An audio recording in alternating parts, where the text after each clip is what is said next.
ناظرین گرامی، آپ سب جانتے ہیں کہ آب زمزم حضرت اسماعیل علیہ السلام کی ایڑیاں رگڑنے سے جاری ہوا تھا، لیکن اس کے بعد بنی نوع انسان سے ایسی کیا غلطی ہوئی تھی کہ ہزاروں سالوں سے جاری رہنے والا آب زمزم اچانک خشک ہو گیا تھا۔ یہ پانی اس کے بعد ہزاروں سالوں تک خشک رہا۔ اس کے بعد ایسا کیا واقعہ ہوا کہ ہزاروں سالوں سے خشک یہ پانی اچانک سے پھر جاری ہو گیا؟ آب زمزم کے گم شدہ کنویں کو تلاش کرنے کے لیے اللہ تعالیٰ نے جناب حضرت عبد المطلب کو کیا کیا نشانیاں خواب میں بتائیں؟ خواب میں جناب حضرت عبد المطلب کو اپنے کس بیٹے کو ذبح کرنے کا حکم دیا گیا؟ یہ تمام تر باتیں جانیں گے آج کی اس ویڈیو میں، لہٰذا آپ سے گزارش ہے کہ ویڈیو کو آخر تک لازمی دیکھیے گا۔ حضور صلی اللہ علیہ وآلہ وسلم نے آب زمزم کے بارے میں کیا ارشاد فرمایا؟ یہ چشمہ حضرت اسماعیل علیہ السلام کے ننھے منھے پاؤں سے کیسے پھوٹا اور مکہ کی آبادی کا ذریعہ بنا؟ ناظرین، حضور صلی اللہ علیہ وآلہ وسلم نے ارشاد فرمایا کہ زمزم کا پانی جس نیت سے پیا جائے وہی فائدہ دیتا ہے، اور ایک اور حدیث میں آیا ہے کہ زمزم بہترین پانی ہے، یہ کھانے والے کے لیے غذا اور بیماری کے لیے شفا ہے۔ ناظرین گرامی، یاد رہے کہ زمزم کا پانی سب پانیوں کا سردار ہے اور حضرت جبرائیل علیہ السلام کا یہ کھودا ہوا چشمہ ہے۔ زمزم کا پانی حضرت اسماعیل علیہ السلام کی پیاس بجھانے کے لیے اللہ تعالیٰ نے تقریباً 4000 سال پہلے ایک معجزے کی صورت میں مکہ مکرمہ کے بیاب و گیا ریگستان میں جاری کیا تھا، جو آج تک جاری و ساری ہے۔ آپ ذرا تصور کیجئے کہ عرب کے صحرا میں سبزے سے خالی خشک پہاڑ ہیں، جہاں ایک بچہ پیاس کی شدت سے ایڑیاں رگڑ رہا ہے۔ ماں یہ منظر دیکھ کر ہول کھا رہی ہے۔ مشکیزے میں موجود پانی کب کا ختم ہو چکا ہے۔ صحرا کی تپتی دوپہر اور جھلساتی لو کے تھپڑوں نے انہیں نڈھال کر دیا ہے۔ ماں اپنے بیٹے کو بلبلاتا سسکتا اور تڑپتا نہ دیکھ سکی اور پانی کی تلاش میں سامنے موجود صفا کے پہاڑ پر چڑھ گئی، لیکن پانی نہ ملا اور اس پہاڑ سے اتر کر دوسری طرف موجود مروہ نامی پہاڑ پر جا پہنچی۔ 3 چکر لگا کر ممتا کی محبت کے ہاتھوں مجبور ہو کر وہ واپس آ گئی۔ بیٹے کو پہلی کی طرح تڑپتا بلکتا دیکھ کر واپس پلٹی، دوبارہ پھر وہی چکر لگائے، پہاڑی سے اترتی ہے اور تیزی سے دوسری پہاڑی پر چڑھ جاتی ہے۔ پانی کی تلاش میں مجبور اور لاچار ماں ان پہاڑوں کے 7 چکر لگا چکی تھی، لیکن پانی کہیں نہ ملا۔ اس کے بعد وہ بے قرار ماں دوڑ کر اپنے بچے کی طرف آئی، جو بہت زیادہ نڈھال ہو چکا تھا۔ سینکڑوں ماؤں سے زیادہ اپنے بندوں سے پیار کرنے والا خدا یہ منظر دیکھ رہا تھا۔ اس نے فوراً حضرت جبرائیل علیہ السلام کو وہاں بھیجا۔ آپ علیہ السلام نے ایڑی زمین پر ماری اور زمین سے پانی کا چشمہ ابل پڑا۔ بظاہر سانس لیتے حضرت اسماعیل علیہ السلام کی بیتاب ماں حضرت حاجرہ علیہ السلام ابلتا پانی کا چشمہ دیکھ کر خوشی سے نہال ہو گئی اور پانی کے گرد مڈھیر بنا دی تاکہ پانی ادھر ادھر نہ جا سکے۔ اسی بارے میں سرور کونین حضور صلی اللہ علیہ وآلہ وسلم کا فرمانے علی شان ہے کہ اگر حاجرہ اس پانی کے گرد مڈھیر نہ بناتی تو یہ پانی ایک دریا کی شکل اختیار کر لیتا۔ اس عجیب و غریب پانی نے ماں بیٹے کو کھجور اور کھانے سے بھی بے نیاز کر دیا۔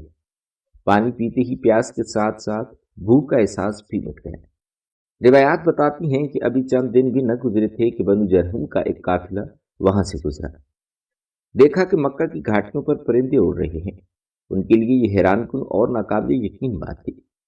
اس علاقے میں خاک اور لوہ کی چپیڑوں کے علاوہ کچھ موجود نہ تھا۔ وہ حیران تھے کہ پرندے یہاں کیسے آئے۔ عام طور پر عرب کے ریگستانوں میں تو پرندے صرف پانی والی جگہ پر نظر آتے ہیں۔ اسی جستجو نے انہیں اس گھاٹی کی طرف آنے پر مجبور کر دیا۔ پانی کا چشمہ اور ایک ماں بیٹے کو دیکھ کر وہ ششدر رہ گئے۔ حضرت حاجرہ علیہ السلام نے انہیں سارا قصہ کہہ سنایا۔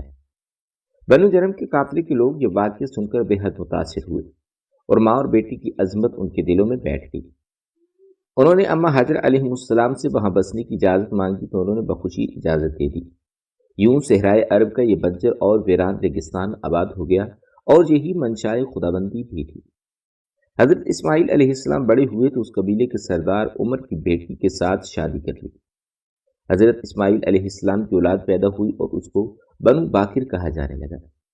بنو جرہم اور بنو بکر باہمی اتفاق و اتحاد سے کئی سال تک وہاں رہے، لیکن آہستہ آہستہ ان میں اختلافات شروع ہوئے جو اس قدر بڑے کہ بنو بکر نے بنو جرہم کو ان علاقوں سے نکال دیا۔ روایات بتاتی ہیں کہ بنو جرم نے اس علاقے کو چھوڑنے سے پہلے خانہ کعبہ کا سارا خزانہ اور غلاف کعبہ اور قیمتی تلواریں زمزم کے کنویں میں ڈال دیں اور مٹی سے کنویں کو بند کر کے زمین کو اوپر سے ہموار کر دیا، اور یوں آب زمزم کے ارد گرد کا علاقہ پھر ویران ہو گیا۔ آج کے دنوں میں یہ علاقہ آباد ہوتا، لیکن آب زمزم کا قصہ یاد ماضی بن کر رہ گیا تھا۔ تاریخ بتاتی ہے کہ سال ہر سال گزر گئی۔ 6 صدی عیسوی میں خانہ کعبہ کے نگران مطلب بن عبداللہ انتقال کر گئے۔ جناب حضرت عبد المطلب کو حاجیوں کے امور کا نگران بنا دیا گیا۔ عبد المطلب حاجیوں کو پانی پلاتے تھے اور اس مقصد کے لیے مکہ میں کئی کنویں بھی کھودے گئے تھے۔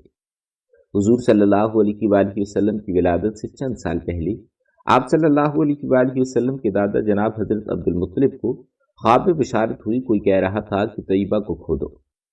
حضرت عبد المطلب کو معلوم نہ تھا کہ طیبہ کیا ہے۔ اگلی رات پھر خواب آیا، کہا گیا کہ برا کو کھودو، مگر وہ برا کو بھی نہ جانتے تھے۔ تیسری رات کی خواب میں کہا گیا کہ مجنوعہ کو کھودو، لیکن یہ بات بھی ان کی سمجھ میں نہ آئی۔ چوتھی مرتبہ خواب میں ایک شخص نظر آیا اور کہا زمزم کو کھودو۔ آپ نے پوچھا زمزم کیا ہے؟ جواب ملا زمزم وہ ہے جس کا پانی ختم نہ ہوگا اور نہ ہی خشک ہوگا۔ یہ پانی حاجیوں کو خوب سیر کرے گا۔ نشانی اس کی یہ ہے کہ وہاں چیونٹیوں کی بہت سی بلیں ہیں اور ایک کوا زمین کو کھودتا رہتا ہے۔ اگلے دن صبح سویرے جناب حضرت عبد المطلب اپنے بیٹے حارث کے ساتھ اس جگہ پہنچے اور کھدائی کی۔ اہل قریش نے باپ بیٹے کو کھدائی سے روکا اور کہا کہ اس جگہ تو بتوں کے نام پر قربانیاں دی جاتی ہیں، یہ مقدس جگہ ہے۔ حضرت عبد المطلب نے سنی انسنی کر دی اور کھدائی جاری رکھی، مگر قریش نے باپ بیٹے کی کوئی مدد نہ کی۔ 3 دن کی انتھک محنت کے بعد آخرکار گوہر مقصود ہاتھ آ ہی گیا۔ جناب حضرت عبد المطلب کھدائی کرتے اور حارث مٹی اٹھا کر باہر پھینکتے۔ زمزم کا کنواں برآمد ہو گیا اور جناب حضرت عبد المطلب کے ہاتھ بیش بہا خزانہ لگا جو بنو جرہم نے دفنایا تھا۔ خزانہ دیکھ کر قریش کی آنکھیں بھی کھل گئیں۔ وہ جناب حضرت عبد المطلب کے پاس آئے اور کہنے لگے کہ کنواں تو ہمارے باپ اسماعیل کا ہے، اس خزانے میں ہمارا بھی تو حصہ بنتا ہے۔ کہتے ہیں کہ جناب حضرت عبد المطلب نے صاف انکار کر دیا۔ قریش بھی ٹلنے والے نہ تھے، انہوں نے لڑائی اور جھگڑے کی دھمکی دی۔ ناظرین گرامی، اس کنویں کو تو دیکھیے کہ آب زمزم حضرت اسماعیل علیہ السلام کے نکالا گیا اور اس کی وجہ ان کی والدہ بنی۔ اللہ تعالیٰ کے حکم سے حضرت جبرائیل علیہ السلام نے یہ پانی جاری کیا اور اس پانی کو انبیاء اور نیک لوگ پیتے رہے، جس میں ہمارے پیارے آقا حضور صلی اللہ علیہ وآلہ وسلم بھی شامل ہیں۔ روایات میں آتا ہے کہ ایک مرتبہ آپ صلی اللہ علیہ وآلہ وسلم آب زمزم کی کنویں پر تشریف لائے اور آپ صلی اللہ علیہ وآلہ وسلم کے لیے پانی کا ایک ڈول نکالا گیا۔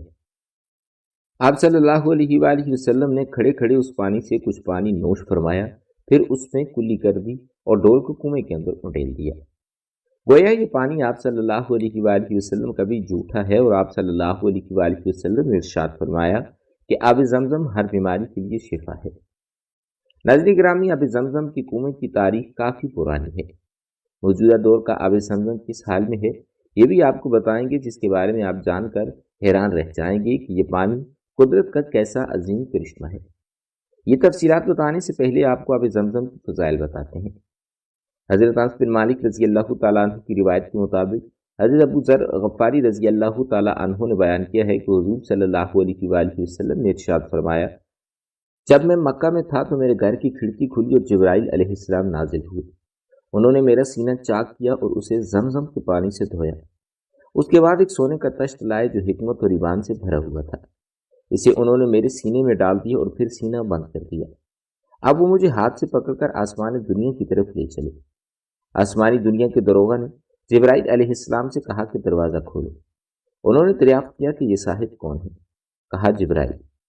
دوستو، اس پانی کی فضیلت اور اس کی شان کا اندازہ آپ خود ہی لگائیے کہ اس پانی کی کیا شان ہوگی کہ جس پانی سے دو جہاں کے آقا حضور صلی اللہ علیہ وآلہ وسلم کے دل کو غسل دیا گیا، اور وہ بھی اللہ کے مقرب فرشتے حضرت جبرائیل علیہ السلام نے۔ یاد رہے کہ یہ شق صدر کا واقعہ آپ صلی اللہ علیہ وآلہ وسلم کے بچپن کا ہے۔ اس کے بارے میں اور بھی کئی احادیث وارد ہوئی ہیں۔ صحیح مسلم میں آب زمزم کو پانی کے ساتھ خوراک بھی قرار دیا گیا ہے اور بیماریوں کے لیے دوا بھی فرمایا گیا ہے۔ چنانچہ ابن عباس رضی اللہ تعالیٰ عنہ سے مرفوع روایت ہے کہ زمزم کا پانی جس لیے پیا جاتا ہے اللہ تعالیٰ وہ دیتا ہے، سبحان اللہ۔ یہ کیسا ببرکت پانی ہے اور کیسا مبارک پانی ہے کہ جس کو پیتے وقت انسان جو گمان کرے گا اس کو وہ ملے گا۔ بیماری سے شفا چاہے گا تو شفا پائے گا، کسی اور مقصد کی نیت سے پیے گا تو وہ مقصد پورا ہوگا، اور یہ اس پانی کا معجزہ ہے۔ لیکن آج ہمارے یقین کمزور ہو چکے ہیں۔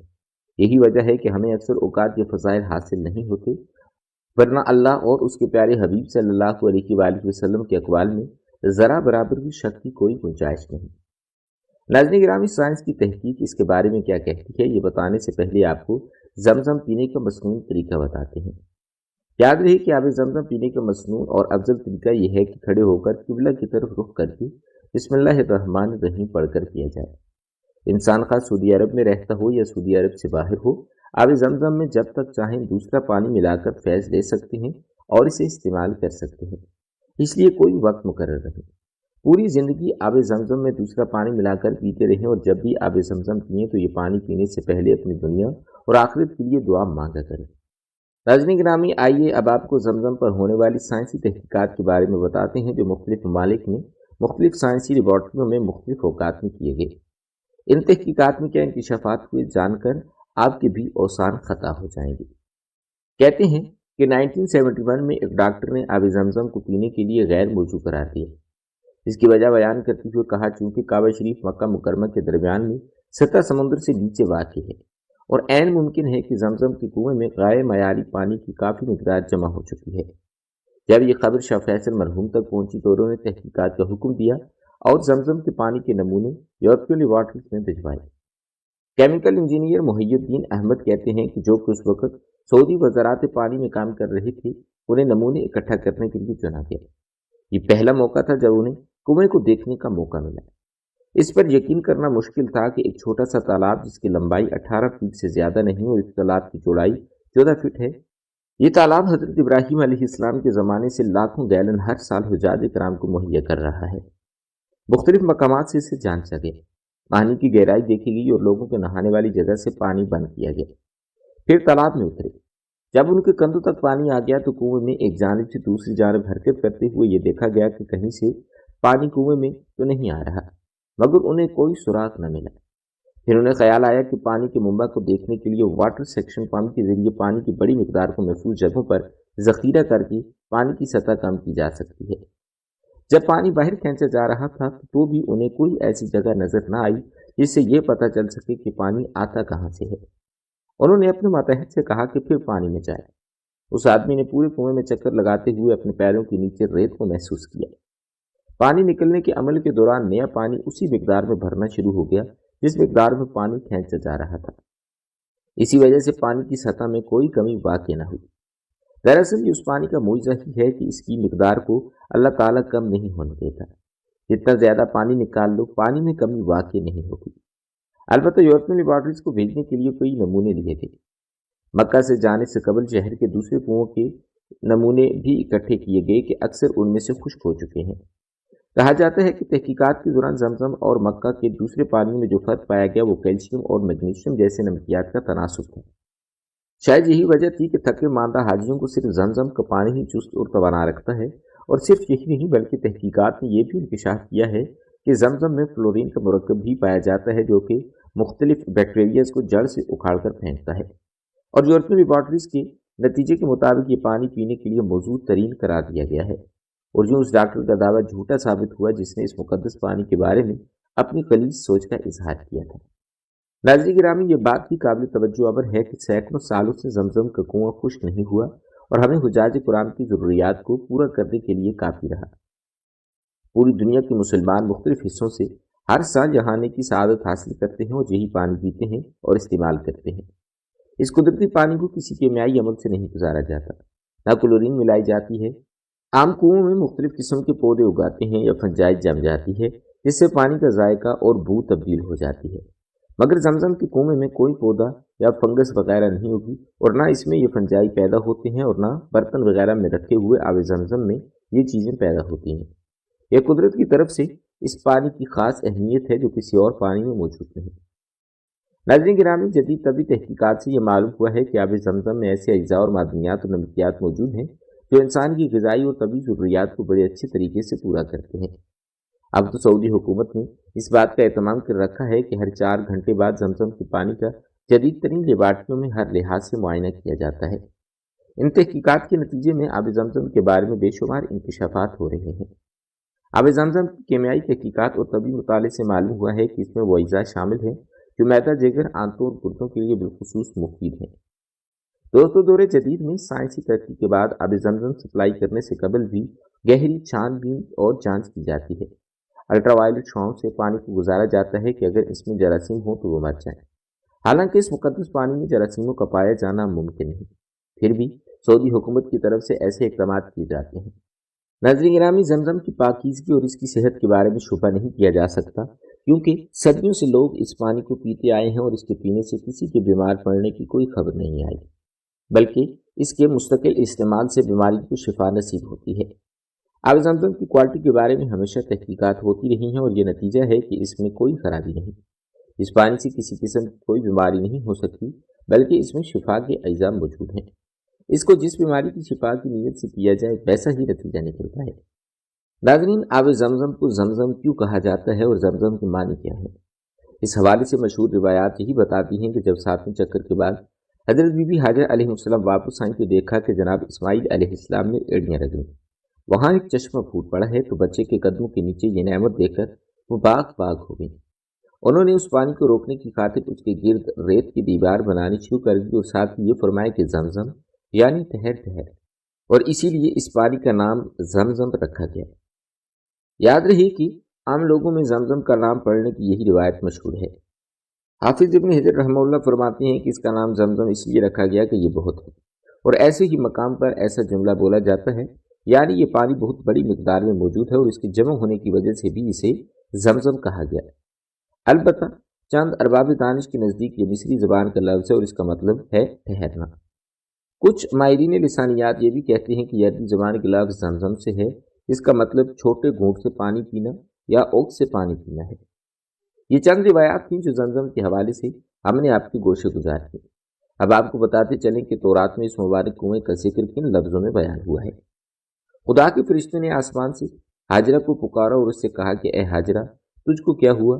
مت ڈر کہ اس لڑکی کی آواز جہاں وہ پڑا ہے خدا نے سنی ہے، اٹھ اور اس کو اٹھا اور اسے اپنے ہاتھوں سے سنبھال کہ میں اس کو ایک بڑی قوم بناؤں گا۔ پھر خدا نے اس کی آنکھیں کھولی اور اس نے پانی کا ایک کنواں دیکھا اور جا کر اپنی مشک کو پانی سے بھر لیا اور لڑکے کو پلایا۔ ناظرین گرامی، کہا جاتا ہے کہ سیدنا ابراہیم علیہ السلام نے بعد میں اس کو چاروں طرف سے کھود کر چشمے کی شکل میں بنا دیا، اور اب زمین کے اونچا ہوتے ہوتے یہ اتنا گہرا ہو گیا ہے کہ یہ ایک کنواں معلوم ہوتا ہے۔ ناظرین گرامی، یہاں پر اب ہم آپ کو ایک دلچسپ واقعہ سناتے ہیں۔ حضرت ابراہیم علیہ السلام نے جب اللہ تعالیٰ کے حکم پر اپنی زوجہ حضرت حاجرہ علیہ السلام اور بیٹے حضرت اسماعیل علیہ السلام کو مکہ مکرمہ کی بیاب و گیا وادی میں چھوڑ آئے تھے، تو اس کے بعد حضرت اسماعیل علیہ السلام وہیں پلے بڑھے اور ایک قبیلے میں ان کی شادی ہو گئی۔ کچھ عرصے کے بعد حضرت ابراہیم علیہ السلام اپنے بیٹے کی خیریت معلوم کرنے کے لیے مکہ مکرمہ تشریف لائے۔ جب وہ پہنچے تو حضرت اسماعیل علیہ السلام گھر پر موجود نہیں تھے اور ان کی بیوی نے دروازہ کھولا۔ حضرت ابراہیم علیہ السلام نے اس سے پوچھا کہ تمہارا گزر بسر کیسا ہے؟ حضرت اسماعیل علیہ السلام کی بیوی نے شکایت بھرے انداز میں کہا کہ ہم بہت تنگی میں ہیں، ہماری حالت بہت خراب ہے۔ یہ سن کر حضرت ابراہیم علیہ السلام نے فرمایا کہ جب تمہارے شوہر یعنی حضرت اسماعیل علیہ السلام واپس آئیں تو ان سے کہنا کہ وہ اپنے دروازے کی چوکھٹ بدل دیں۔ پھر وہ وہاں سے چلے گئے۔ جب حضرت اسماعیل علیہ السلام گھر واپس آئے تو بیوی نے ان سے یہ بات کہی۔ حضرت اسماعیل علیہ السلام سمجھ گئے کہ یہ اشارہ ان کے والد کی طرف سے ہے کہ وہ اپنی بیوی کو طلاق دے دیں۔ چنانچہ انہوں نے اپنی بیوی کو طلاق دے دی اور ایک دوسری عورت سے نکاح کر لیا۔ دوسری بار حضرت ابراہیم علیہ السلام دوبارہ تشریف لائے۔ اس بار بھی حضرت اسماعیل علیہ السلام گھر پر موجود نہیں تھے اور ان کی نئی بیوی نے دروازہ کھولا۔ حضرت ابراہیم علیہ السلام نے پھر وہی سوال کیا کہ تمہارا گزر بسر کیسا ہے؟ اس بار حضرت اسماعیل علیہ السلام کی نئی بیوی نے جواب دیا کہ اللہ کا شکر ہے، ہم بہت خوشحال ہیں اور اللہ نے ہمیں بہت سی نعمتوں سے نوازا ہے۔ حضرت اسماعیل علیہ السلام نے کہا کہ جب تمہارے شوہر آئیں تو ان سے کہنا کہ وہ اپنے دروازے کی چوکھٹ کو برقرار رکھیں۔ جب حضرت اسماعیل علیہ السلام واپس آئے اور بیوی نے انہیں یہ بات بتائی تو وہ سمجھ گئے کہ یہ ان کے والد کا اشارہ ہے کہ وہ اپنی نئی بیوی کو اپنے پاس رکھیں کیونکہ وہ نیک اور شکر گزار ہے۔ ناظرین گرامی، جو عورت اللہ کے دیے پر راضی اور شکر گزار ہو وہی حقیقی خوشی حاصل کرتی ہے۔ ناظرین گرامی، اللہ تعالیٰ نے حضرت ابراہیم علیہ السلام کو توحید کا پیغام دینے اور اپنے بندوں کو صحیح راستہ دکھانے کا فریضہ سونپا۔ اسی سلسلے میں اللہ تعالیٰ نے حضرت ابراہیم علیہ السلام کو ایک مقدس عبادت گاہ تعمیر کرنے کا حکم دیا تاکہ لوگ عبادت اور اللہ کی وحدانیت کا پیغام سمجھ سکیں۔ حضرت ابراہیم علیہ السلام نے اپنی پوری زندگی اس مقصد کو سر انجام دینے کی کوشش کی کہ انسان کو اللہ کی عبادت کی طرف راغب کیا جائے۔ خانہ کعبہ ان کی یہی کوششوں کا عملی ثبوت ہے جسے انہوں نے اپنی جان لگا کر تعمیر کیا۔ تعمیر سے قبل حضرت ابراہیم علیہ السلام اور حضرت اسماعیل علیہ السلام دونوں نے خلوص دل اور ایمان کے ساتھ اللہ کی رضا کے لیے دعا کی کہ یہ گھر عبادت کا مرکز بنے اور دنیا بھر کے لوگوں کو ایک رہنما ثابت ہو۔ اس کی نیت میں صرف اللہ کی عبادت اور انسانیت کی بھلائی شامل تھی۔ خانہ کعبہ کی تعمیر کے لیے چنیدہ پتھر اور دیگر تعمیراتی مواد استعمال کیا گیا۔ اس مواد کو اس انداز میں ترتیب دیا گیا کہ نہ صرف ڈھانچہ مضبوط رہے بلکہ اس کی روحانی اہمیت بھی برقرار رہے۔ اس کے علاوہ مکہ مکرمہ کی بیاب و گیا زمین کو مقدس بنایا گیا تاکہ پانی کا چشمہ زمزم اس مقام پر ایک قدرتی برکت کی طرح جلوہ گری کرے۔ شروع میں حضرت ابراہیم علیہ السلام اور حضرت اسماعیل علیہ السلام نے مل کر خانہ کعبہ کی بنیاد رکھی۔ ان دونوں نے ہر پتھر کو اس نیت سے اس جگہ پر رکھا کہ یہ نہ صرف اس عمارت کا حصہ بنے بلکہ اللہ کی عبادت کا ایک زندہ ثبوت بھی ہو۔ حضرت ابراہیم علیہ السلام اور حضرت اسماعیل علیہ السلام ایک مشترکہ کاوش اور اللہ تعالیٰ کی عنایت سے جنم لینے والا یہ خانہ کعبہ آج بھی مسلمانوں کی روحانی زندگی کا محور ہے۔ یہ نہ صرف ایک انسانی تاریخی عمارت ہے بلکہ ایک ایسا مقام بھی ہے جہاں ایمان، اتحاد اور اللہ کی عبادت کا پیغام زندہ ہے۔ ناظرین گرامی، یہ تھی ہماری آج کی ویڈیو۔ امید کرتے ہیں کہ آپ کو ہماری یہ ویڈیو ضرور پسند آئی ہوگی۔ اسی طرح کی مزید معلوماتی ویڈیوز دیکھنے کے لیے ہمارے چینل کو سبسکرائب کریں۔ بہت جلد ایک نئی ویڈیو کے ساتھ ملتے ہیں، تب تک کے لیے اپنا خیال رکھیے گا۔ اللہ تعالیٰ آپ کا حامی و ناصر ہو۔